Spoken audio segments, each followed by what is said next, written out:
Chalo, so the next chapter which we are going to study about is public sector undertakings, which is chapter 3 of paper 2 of public administration.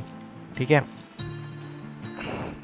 अभी इसमें पहले public enterprises क्या होता है पहले वो समझ लेते हैं. देखो, public enterprises are those which are own wholly और पार्शियली बाय सेंट्रल गवर्नमेंट और स्टेट गवर्नमेंट और jointly by central and state governments and which are engaged in any industrial, agricultural, commercial और financial activities.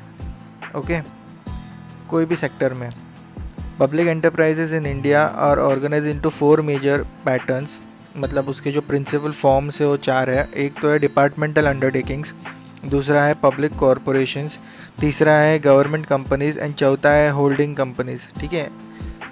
Besides this there are various other forms also which are small in size, जैसे कि commissions, control boards, cooperative societies, public trust, commodity boards etcetera.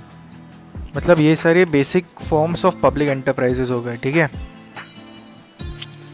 अभी examples ऊपर से देखे जाए तो देखो, डिपार्टमेंटल अंडरटेकिंग्स में आते हैं post and telegraph, railways, all India Radio, Doordarshan. फिर स्टैट्यूटरी और पब्लिक कॉरपोरेशन जो होते हैं उसमें आते हैं food corporation of India, LIC, state electricity boards. फिर गवर्नमेंट कंपनीज जो होती है उसमें आता है सेल, भेल, BHEL, Bharat heavy electrical limited. अभी ये देखो, ये अब हम लोग अभी प्राइवेट पब्लिक कंपनीज के बारे में बात करें तो एक बेसिक डिफरेंस भी समझ लो between private limited company and public limited company. एक तो प्राइवेट में its formation requires minimum of 2 shareholders. Public limited company में it formation requires minimum of 7 shareholders. ठीक है. जो प्राइवेट है, its shareholders have right to transfer its shares. It is restricted. मतलब private में ज़्यादा restriction है as per the company का जो पॉलिसी है. एंड जो पब्लिक लिमिटेड कंपनी है उसमें the shareholders have the right to transfer his और his share and it is not very restricted as compared to private limited company. अब देखो, departmental undertaking के बारे में बात करते हैं. एक तो department undertaking, it is the traditional and the oldest form of public enterprise. ठीक है. तो इसमें क्या होता है, एग्जाम्पल रेलवेज या फिर पोस्ट एंड टेलीग्राफ्स. देखिए, ये मेजर डिपार्टमेंटल अंडरटेकिंग्स है. Besides this All India Radio, Doordarshan, defence production, atomic power plants, government printing press, ये भी डिपार्टमेंटल अंडरटेकिंग्स हैं. ठीक है. So basically they are primarily used for providing essential services. Such organisations are under overall control of the ministry of the government which is the concerned ministry related to that organization and are financed and controlled in the same way as other government departments. Okay. They are the oldest among the public enterprises. इसमें जो aggregate investment, it is wholly made by the government and a private party is debarred from investing in it. So therefore it is subject to budget, accounting and audit controls which are applicable to other government departments as well. ये companies का जो permanent staff होता है, it is actually government staff. ठीक है. मतलब ज़्यादा करके सिविल सर्वेंट्स या फिर जो भी गवर्नमेंट स्टाफ होता है वो मतलब जो परमानेंट टाइप होता है, not like private companies. It possesses sovereign immunity of the state and cannot be sued without the consent of the government. It is accountable to the parliament through the concern minister. ठीक है. अभी इसके advantages क्या है, अभी ये advantages and disadvantages जो discuss करेंगे अलग अलग type of forms of public enterprises में. इसमें you will understand the problems of autonomy, accountability and control also. ठीक है. You can derive it out of it. The advantages of departmental undertaking are it provides maximum degree of control to the minister who is and he is also politically responsible to the parliament. Therefore parliamentary control आ जाता है उस पर. फिर it facilitates a clear relationship with other parts of the government structure also, क्योंकि वो core departmental undertaking है तो हर अलग अलग ministries के अलग अलग department के साथ भी उसका interaction होता है.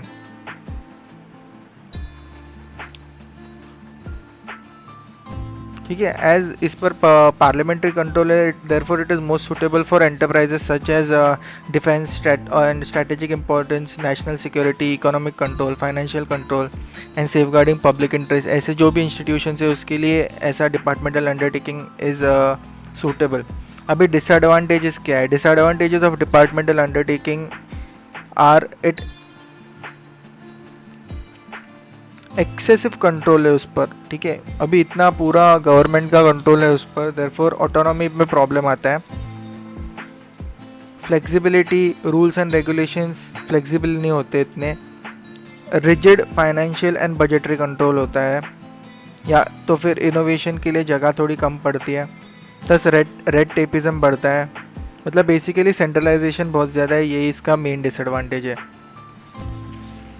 ठीक है, तो देखो ये जो डिपार्टमेंटल अंडरटेकिंग है इस पे गवर्नमेंट का बहुत ज़्यादा कंट्रोल है, तो ये एक एडवांटेज भी कैसा हो जाता है, the government can fulfil its social and economic objectives, example opening a post office in the far of places, ठीक है, या फिर providing services to far of places. अभी और सेंट्रलाइजेशन बहुत होने के कारण क्या होता है कि there is a high influence of government politicians as well as bureaucrats in the efficient administration of the organisation. मतलब क्या एग्जांपल, गवर्नमेंट परमिशन या फिर एक ब्यूरोक्रेट की permission is required even for small expenditures,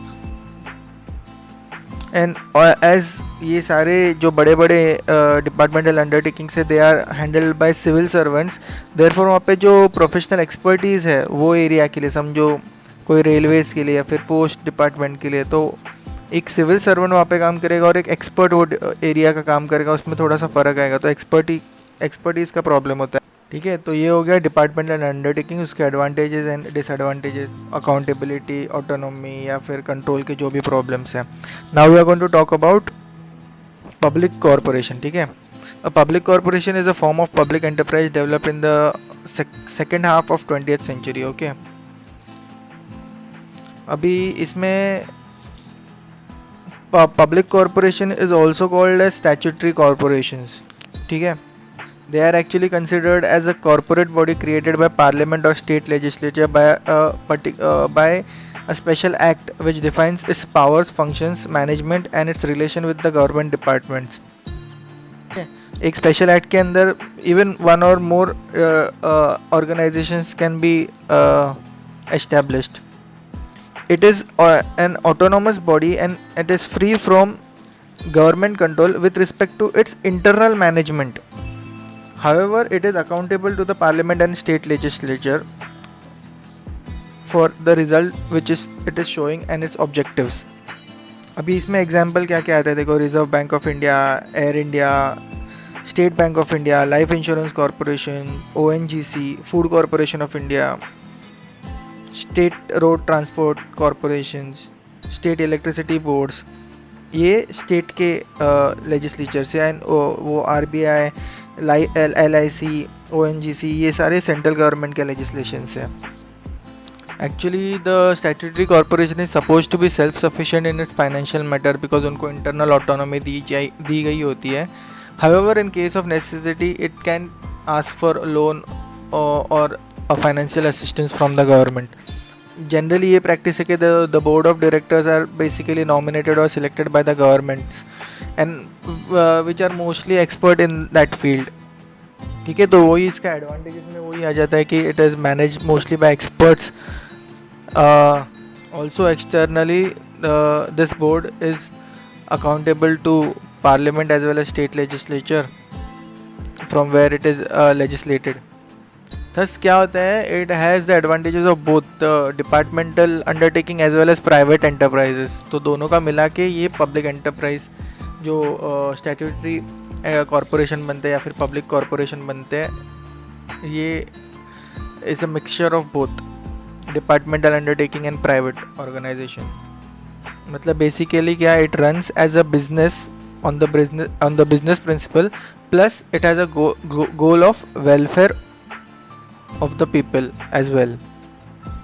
ठीक है, तो इसका एडवांटेज में हम लोग ने जैसे बोला था, इट एंजॉयज इंटरनल ऑटोनॉमी, मतलब the government has no interference in the day to day management of the corporations, decisions can be taken promptly without the hindrance और कंसल्टेशन और you know permission, each and every decision you do not need permission from the government. Government क्या करता है, it can only give its directions, मतलब based on the principles of the act, जो act government ने पास किया था ना, उसके हिसाब से government gives direction to the corporation, समझो LIC या ONGC को, एंड वो कॉरपोरेशन खुद डिसाइड करता है, मतलब वो जो डिसीजन मेकिंग प्रोसेस है वो कॉरपोरेशन का खुद का होता है, considering its own management, its efficiency and its welfare objectives. अभी उसके डिसएडवांटेजेस में क्या आता है, government can interfere at some levels, because वो सब एक्चुअली गवर्नमेंट की अथॉरिटी के अंदर ही आता है इवेंचुअली, बिकॉज वो एक्ट गवर्नमेंट ने पास किया होता है। Therefore as the act is pass, there is a rigidity in the amendment of its basic structure, rights, scope and activities, ठीक है, वो डिटरमाइन पार्लियामेंट ही कर सकता है। और कुछ जगह पे ऐसा होता है, it has to ignore the commercial economic principles in order to achieve the welfare side objectives, तो वहाँ पे कभी कभी कंपनी को लॉस हो सकता है। इसके लिए कुछ कंपनी जो जैसे कुछ कंपनी अच्छा परफॉर्म करती है, LIC या फिर ONGC, बट कुछ कंपनियाँ जैसे कि एयर इंडिया, इनका वो बैलेंस ऑफ ऑब्जेक्टिव अच्छे से नहीं होने के कारण वो फाइनेंशियल लॉस भी होता है। अभी इनका जो अभी इतने पुराने एक्ट्स देखो, SBI है या फिर LIC है, अभी ONGC है, ये इतने पुराने टाइम में इतने सालों पहले ये एक्ट्स पास करके इनको बनाया गया था कि वहाँ पे उनकी इनडायरेक्ट मोनोपोली बन गई मार्केट में, मतलब उनका मार्केट शेयर बहुत ज़्यादा है। इसकी वजह से क्या होता है कि they face very less competition and there is a lack of motivation, in some cases complacency आ जाता है, बिकॉज प्राइवेटाइजेशन बहुत लेट हुआ। प्राइवेटाइजेशन के बाद ये सारे सेक्टर्स में अलाउ किया गया था प्राइवेट कंपनीज़ को, वो बहुत लेट हुआ। LIC, ONGC ये बहुत पहले से चलते आ रहे हैं। अभी next let's talk about government company. देखो, government company is the most popular and extensively used of type of organisation, मतलब in terms of number government companies बहुत सारी है। देखो, this companies are registered under Indian companies act of 1956. The act defines a government company as the one in which not less than 51% of the share capital is held either by central government or the state governments, or partly by central government and partly by state government or state governments. ठीक है, a government company can be wholly owned by government, that is total share capital is invested by the government, or it can be partially owned by government also, where about 51% of the share capital shall be invested by government and the remaining capital can be furnished by private enterprises. Still it remains a government company, ठीक है। Thus the later type of government company is also known as mixed ownership, मतलब जहाँ पे 51% government का investment is also known as mixed ownership company or a joint enterprise in which the share capital is shared between the government and the private enterprises.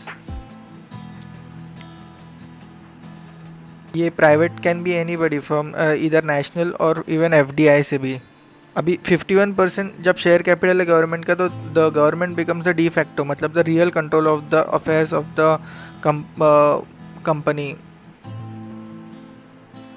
अभी the Indian companies act of 1956 it recognises two forms of company. एक तो है private limited company and public limited company, जो हम लोग ने starting में बोला था, ठीक है।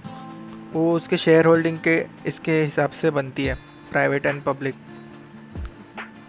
अभी एग्जांपल क्या क्या थे गवर्नमेंट कंपनीज़ के? BHEL, Bharat heavy electrical limited for SAIL है, हिंदुस्तान शिपयार्ड लिमिटेड है, even Maruti Udyog limited was there है, मतलब Maruti Udyog limited comes under joint sector. Indian oil corporation is, Hindustan antibiotics limited is there. मतलब कुछ कंपनीज़ का नाम कॉरपोरेशन बनता है, मतलब इंडियन ऑयल कॉरपोरेशन हो या फिर इंडियन टूरिज्म डेवलपमेंट कॉरपोरेशन हो, बट ये कॉरपोरेशन कि जस्ट वर्ड से फ़र्क नहीं पड़ता, they are actually government companies only, because उनका शेयर, जो गवर्नमेंट का शेयर है उसमें वो 51% से ज़्यादा है। अभी इसका एक कैरेक्टरिस्टिक क्या है, देखो, it is a body as a corporate, it is a corporate body and for legal purposes it can be sued and it can also sue. ठीक है, ठीक है, मतलब एज अ प्राइवेट कंपनी ही वो अपने कामकाज को हैंडल कर सकती है, लीगल जो एक्शंस होते हैं उसको हैंडल कर सकती है। It is created by an executive resolution under general law, that means Indian companies act के अंदर वो फॉर्म हुआ है।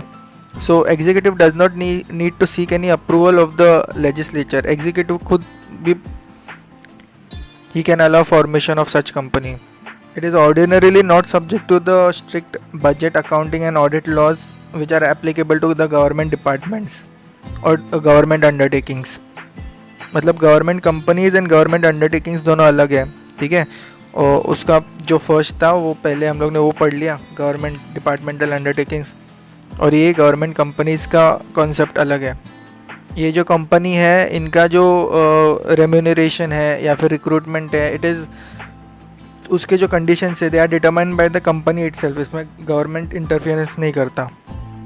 अभी गवर्नमेंट का शेयर है, इसके लिए गवर्नमेंट भी अपॉइंट करता है बोर्ड ऑफ डायरेक्टर्स में, बट प्राइवेट सेक्टर से भी होते हैं इसमें बोर्ड ऑफ डायरेक्टर्स। सो एक दोनों का मिला के ही डिसीजन अप्लाई होता है, जो कि डिपार्टमेंटल अंडरटेकिंग्स में वैसा नहीं होता, या फिर पब्लिक कॉरपोरेशन में भी वो गवर्नमेंट का ज़्यादा रोल रहता है as compare to government company, because यहाँ पे प्राइवेट का भी डिसीजन मेकिंग में रोल बढ़ जाता है। As per the share of private company, जो प्राइवेट एंटरप्राइज का कितना शेयर है उसके हिसाब से उनका डिसीजन मेकिंग पावर भी उसी हिसाब से बनता है।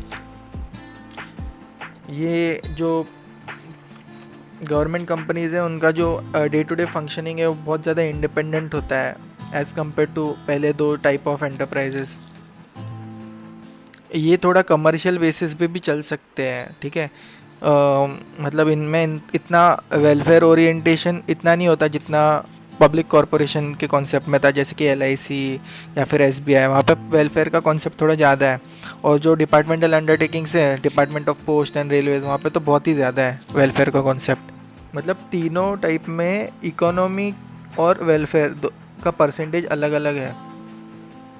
ये जो गवर्नमेंट के कंपनीज है, समझो BHEL, SAIL, Indian Oil Corporation, they actually provide a healthy competition to the private sector। ठीक है, उस हिसाब से वो डेवलप होते हैं। तो इसके लिए इसका डिसएडवांटेज क्या है, कभी कभी it evades the constitutional responsibilities. मतलब जो वेलफेयर वाला कॉन्सेप्ट है, कभी कभी वो अपने it evades the responsibility in some cases. उन पर इतना पार्लियामेंट्री कंट्रोल वगैरह नहीं होता ना, इसके लिए उनका थोड़ा share holder oriented decision making ज़्यादा होता है एज़ कम्पेयर टू गवर्नमेंट का जो डायरेक्शन है उस हिसाब से। अभी ये बेसिक 3 टाइप हो गया। ठीक है, अभी ये जो पब्लिक एंटरप्राइज के बेसिक 3 टाइप थे, अभी ये जो पब्लिक एंटरप्राइज है इसका जो सूटेबिलिटी है उसके लिए अलग अलग कमिटीज़ बनाई गई थी in order to understand its suitability. पहली जो थी वो थी AD Gorwala committee for efficient conducting of state enterprises in 1951। ठीक है, फिर फर्स्ट 5 ईयर प्लान, उसमें भी लिखा गया था about the importance of public enterprises. फिर एस्टिमेट्स कमेटी ऑफ लोकसभा, वो उन्होंने भी बात की थी to develop more public corporations. फिर Krishna Menon committee suggested the adoption of public corporation form.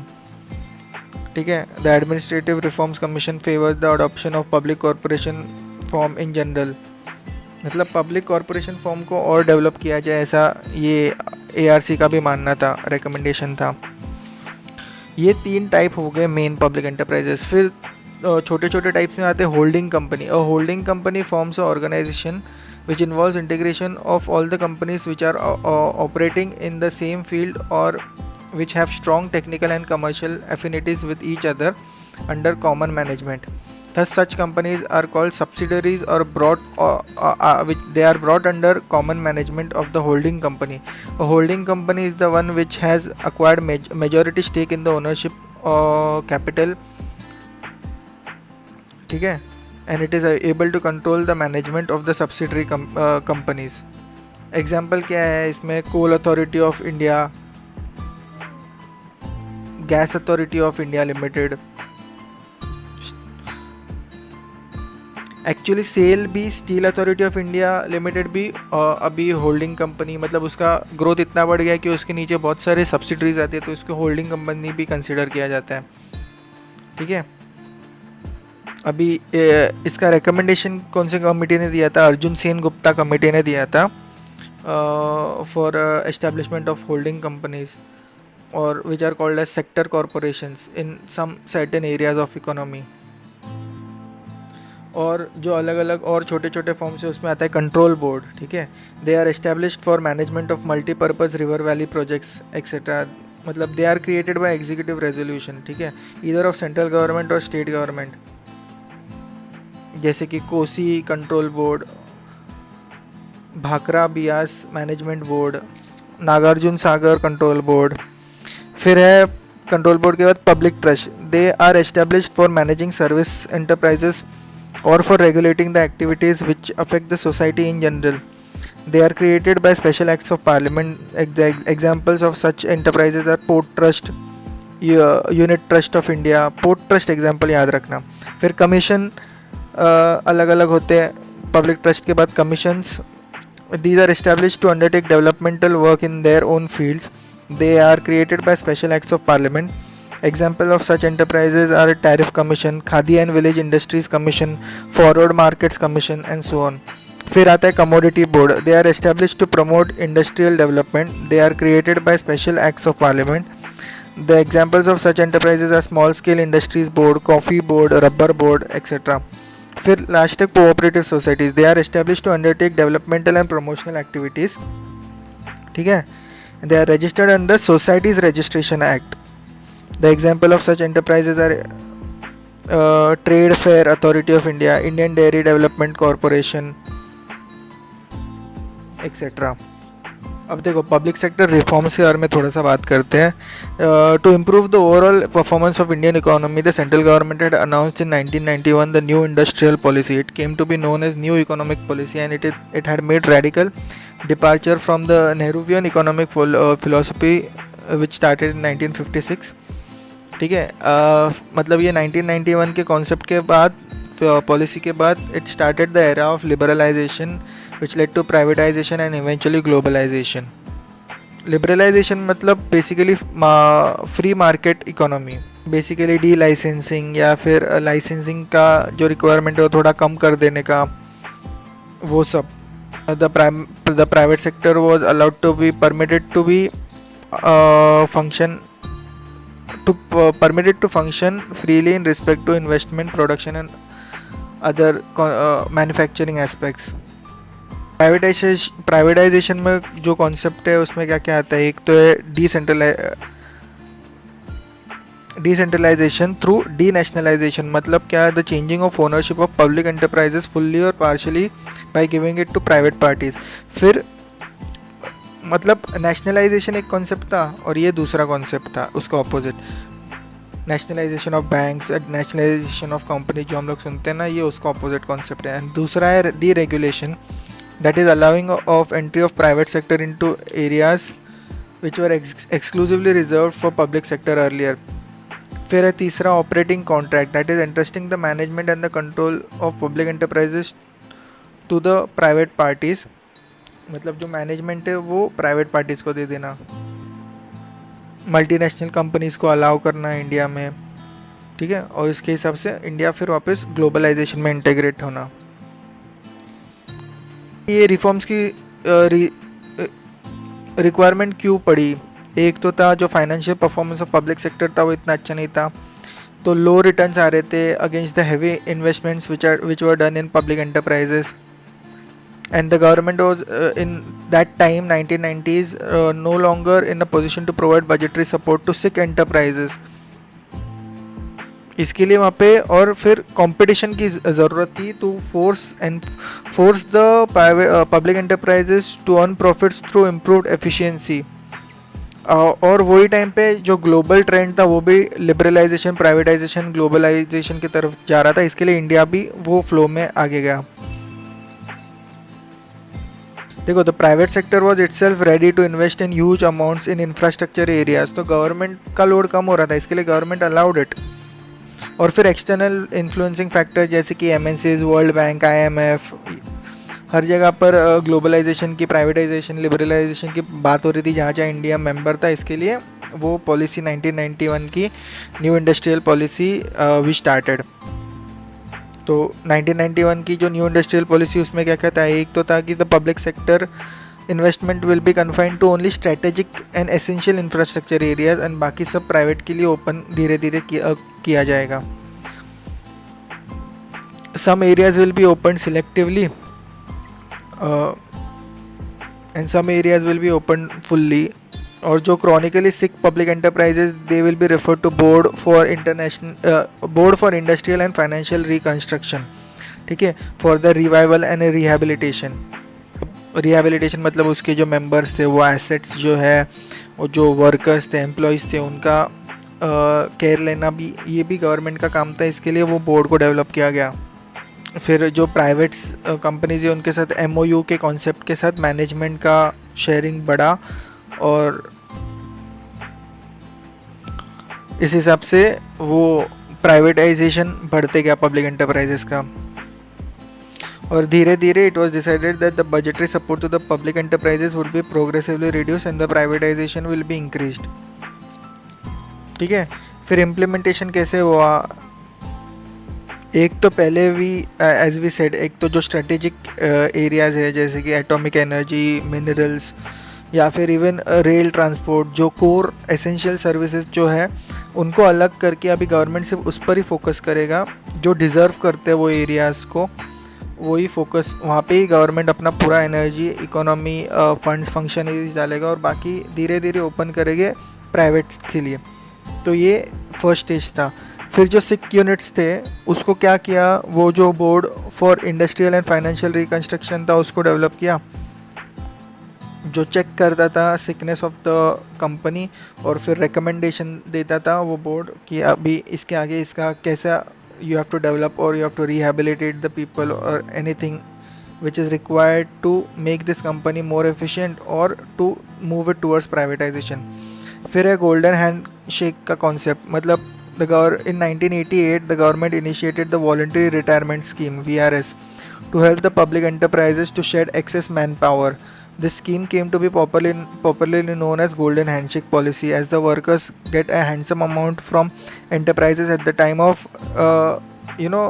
voluntary retirement. फिर जो सबसे इम्पोर्टेंट कॉन्सेप्ट है वो है डिसइन्वेस्टमेंट का। In 1991-92 the disinvestment programme was started with the main objective of raising non inflationary kind of finance for the government budget, ठीक है। तो disinvestment is a process whereby the government withdraws a portion of its total or the total of its equity shareholding in public enterprises। और देखो दो type के, एक तो strategic disinvestment और बेसिक डिसइन्वेस्टमेंट, ठीक है। स्ट्रैटेजिक में 51% के ऊपर गवर्नमेंट सेल करता है, प्लस मैनेजमेंट भी प्राइवेट को दे देता, मैनेजमेंट का फंक्शन भी प्राइवेट के पास दे देता है। और बेसिक डिसइन्वेस्टमेंट है, उसमें थोड़ा सा शेयर समझो 20 या 30% शेयर, या फिर it sells is assets etcetera, जो मतलब उसकी जो प्रॉपर्टी है या फिर जो भी वो पब्लिक सेक्टर के एसेट्स है वो सेल करके जो इन्वेस्टमेंट आता है उसको डिसइन्वेस्टमेंट, बेसिक डिसइन्वेस्टमेंट बोलते हैं। फिर उसके लिए commission on public sector disinvestment बना था अंडर डॉक्टर सी रंगराजन, ठीक है। फिर वो कॉन्सेप्ट आया है दूसरे नवरत्नाज एंड मिनी रत्नाज के। Navratnas in 1997 government identified 9 leading well performing high profit making public enterprises, they were called Navratnas, 9 precious jewels. They were granted substantial and enhanced autonomy and operational freedom in different fields, financial, commercial, managerial, organisational fields, in order to make them global players, ठीक है। मतलब basically autonomy बढ़ाई गई फिर mini ratnas आए थे in 1997 ही government had identified 97 profit making public enterprises as mini ratnas, मतलब वो स्मॉल प्रेशियस ज्वेल्स, मतलब not as big as Navratnas. They were also granted in some proportion financial, managerial and operational autonomy. ठीक है, they were divided into mini ratnas 1 and mini ratnas 2 according to their performance. अभी नवरत्ना में एक minute, हाँ अभी थोड़ा example पढ़ते हैं. अभी ये 2020 के टाइम के एग्जाम्पल है. इसमें जो महारत्ना कंपनीज, ये नवरत्ना, मिनी रत्ना और महारत्ना, ठीक है, ये 3 टाइप है. महारत्ना मतलब सबसे बड़ी, उसमें BHEL, Bharat petroleum, coal India, GAIL, Hindustan petroleum, NTPC, ONGC, power grid, steel authority of India आते हैं. फिर नवरत्ना में कौन से आते हैं? Hindustan aeronautics limited, Mahanagar telephone Nigam limited, national aluminium company limited, ठीक है, Rashtriya Ispat Nigam limited, rural electrification corporation limited, shipping corporation of India. फिर मिनी रत्ना 1 कैटेगरी में कौन से आते हैं? Airport authority of India, Antrix corporation limited, ठीक है, भारत संचार निगम लिमिटेड,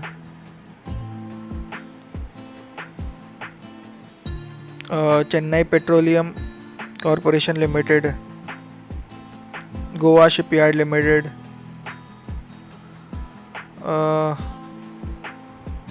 और मिनी रत्ना 2 में कौन से आते हैं? Bharat pumps and compressors limited, फिर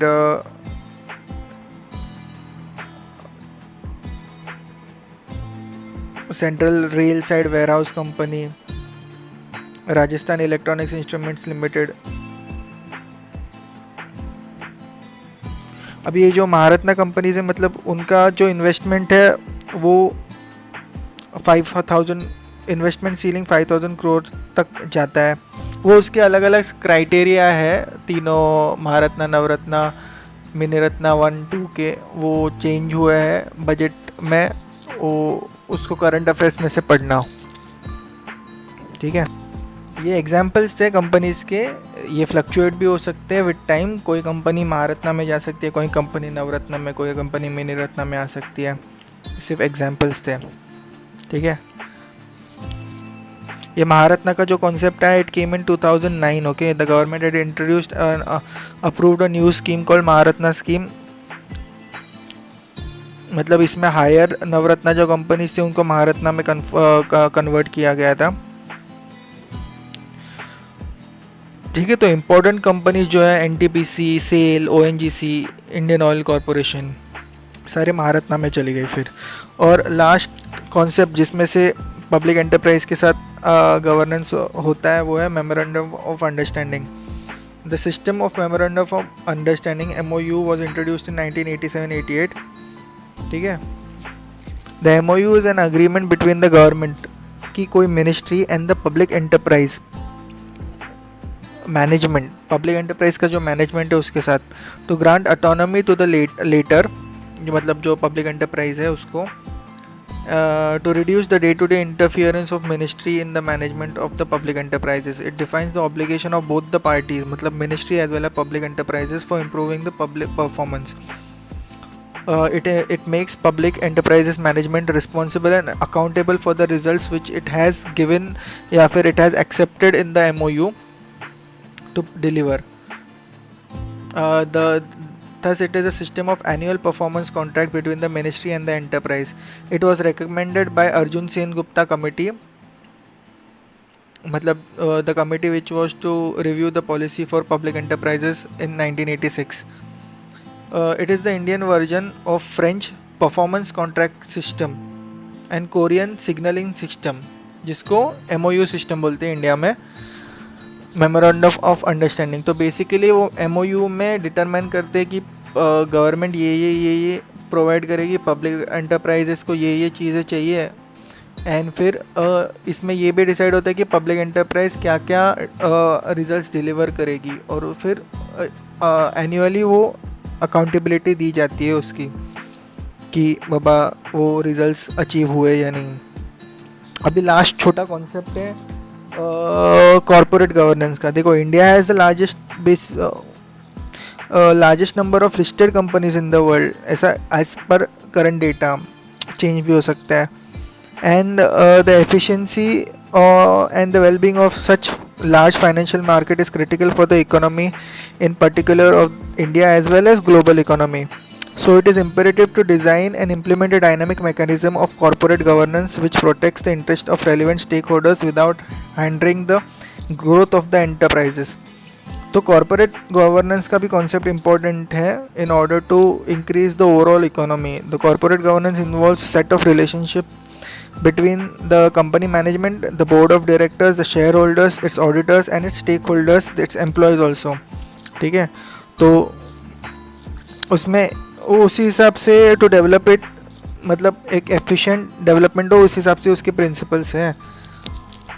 तब roles, responsibility, decision making, share holders के राइट्स, रेगुलेटरी ओवरसाइट, ये परफॉर्मेंस एनालिसिस, अकाउंटेबिलिटी, ये सारे उस हिसाब से बेसिक प्रिंसिपल्स हैं। फिर अभी कॉर्पोरेट गवर्नेंस के लिए लीगल फ्रेमवर्क कौन सा है? एक तो पहला है companies act of 2013, the new company, this is the new companies act which came in 2013, which has replaced the earlier Companies Act of 1956. The act seeks to bring corporate governance and regulation practices in India at par with the best global practices. The corporate sector has been given more flexibility in regulating their affairs. The act is more efficient as compared to its previous part. मतलब ये act में के salient features क्या है? It includes provisions regarding more accountability through audit. फिर important है corporate social responsibility का concept, ये भी ऐड हुआ है ये एक्ट में, द कंपनीज एक्ट 2013 में। And there is a stricter action with relation to the frauds and increase protection to interest of the investors and the stakeholders। ठीक है, ये इंपॉर्टेंट एक्ट था लीगल फ्रेमवर्क में। फिर दूसरे एक्ट से security contracts act regulation act of 1956। फिर security and exchange board of India act of 1992। This act enables the establishment of independent capital market regulatory authority SEBI, okay, with the objective of protecting the interest of the investors in the securities and market and promoting and regulating the securities market। फिर दूसरी है depositors act of 1996। फिर listing agreement of stock exchange। This agreement defines the rules, process, disclosures that the company must follow to remain a listed entity। ये हो गया legal framework. फिर institutional framework में क्या आता है? National foundation for corporate governance, जो ministry of corporate affairs का है, ठीक है, it is a non profit trust. फिर Indian institute of corporate affairs, ठीक है। फिर सीरियस फ्रॉड इन्वेस्टिगेशन ऑफिस, वो भी मिनिस्ट्री ऑफ कॉर्पोरेट अफेयर्स के अंदर आता है।